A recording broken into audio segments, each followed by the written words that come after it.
Assalamualaikum guys, ketemu lagi dengan gua Puja Distasari. Oke, tanpa terlalu banyak intro karena gue tidak terlalu suka intro. Hari ini gue bakal bahas tentang Perang Khandaq. Tanpa berlama-lama, let's get it. Perang Khandaq terjadi pada bulan Syawal tahun 5 Hijriah. Tempat terjadinya Perang Khandaq itu adalah Madinah. Yang membawa bendera Rasulullah Shallallahu Alaihi Wasallam saat itu adalah Zaid bin Harisah dan Sa'ad bin Ubadah. Sedangkan pemimpin pasukan musuh adalah Abu Sufyan bin Harb. Pada saat itu, jumlah pasukan muslimin ada 3.000 pasukan, sedangkan pasukan muslimin harus melawan 10.000 pasukan Abu Sufyan. Disebut Perang Khandaq karena pada saat itu umat Islam menggali parit pada perang tersebut, yang berarti Khandaq adalah parit. Ini adalah perang ketika Allah menguji hamba-hambanya yang beriman dengan memasukkan iman ke dalam dada para wali-walinya yang bertakwa serta menampakkan apa yang selama ini disembunyikan oleh orang-orang munafik dalam hati mereka. Kemudian Allah menurunkan pertolongannya guna membela mereka, memporak-porakkan pasukan musuh dengan kekuatannya, memuliakan para tentaranya, menjadikan orang-orang kafir kembali dengan kekecewaan, melindungi kaum mukminin dari kejahatan mereka, mengharamkan mereka untuk tidak lagi dalam memerangi umat Islam. Mereka kalah dan Allah menjadikan golongannya meraih kemenangan yang gemilang.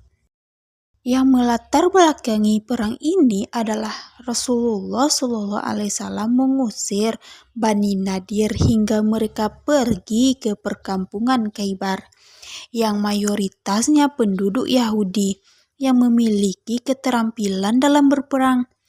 Oleh karena itu, berangkatlah Huwai bin Akhtab, Kinanah bin Abdul Haqiq, Hauza bin Qais al-Waili, dan Abu Amir al-Fasik.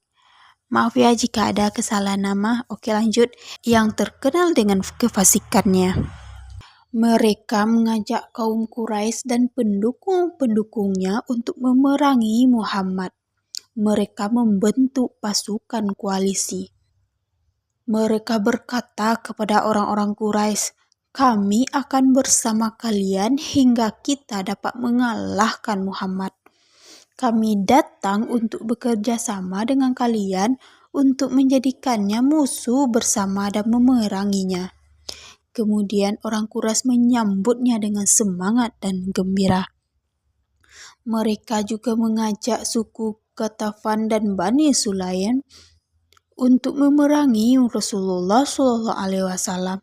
Mereka pun menyambut ajakan tersebut serta berjanji akan bergabung bersama kaum Quraisy. Kemudian keluarlah Abu Sufyan dengan pasukan Quraisy dan kabilah-kabilah lainnya. Sedangkan Bani Sulaim dipimpin langsung oleh Sufyan bin Abdul Syam, Qatafan dipimpin oleh Uyainah bin Hisn, Bani Murrah dipimpin oleh Haris bin Auf, suku Asyjak oleh Masyar bin Rukailih. Pasukan gabungan tersebut berkekuatan 10.000 personil hingga berangkat ke Madinah di bawah pimpinan Abu Sufyan bin Harb.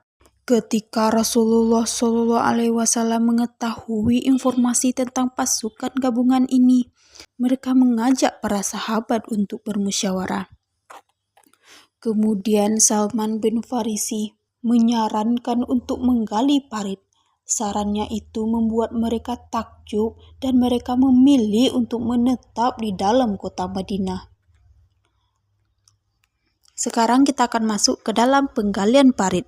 Kemudian penggalian parit pun dilakukan yang melibatkan seluruh kaum muslimin. Mereka menggalinya dengan cepat karena berlomba-lomba dengan kedatangan musuh. Mereka meminjam berbagai alat yang dibutuhkan oleh Bani Quraisyah. Sesungguhnya Rasulullah SAW membuat garis parit yang harus digali dari Ajam, Syaikah, ujung wilayah Bani Harisah hingga Mazad. Selain itu, setiap 10 sahabat menggali 40 hasta. Al-Waqidi berkata, parit yang digali sangat panjang. Kaum Muhajirin dan Ansor memanggul batu-batu di atas kepala mereka. Mereka melakukannya terus-menerus hingga selesai penggalian parit tersebut.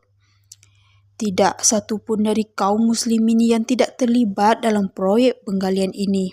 Sementara itu Abu Bakar dan Umar memindahkan tanah dengan bajunya karena tidak ada wadah yang dapat digunakan. Ketika sedang menggali parit, mereka terhalang oleh sebuah batu besar. Kemudian mereka pun mendatangi Nabi dan berkata, "Kami mendapatkan sebuah batu besar di dalam parit." Beliau berkata, "Saya akan melihatnya." Lalu beliau berdiri sementara perutnya diganjal dengan sebuah batu. "Sebab sudah 3 hari kami tidak mendapat makanan yang cukup." Kemudian Nabi SAW mengambil sebuah palu besar, lalu memukulkannya ke batu besar itu.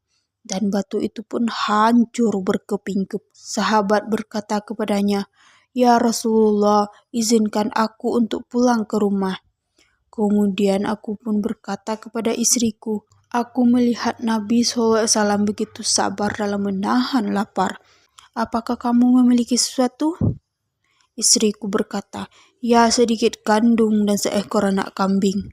Kemudian aku menyembelih anak kambing tersebut dan menumbuk gandum lalu membakarnya.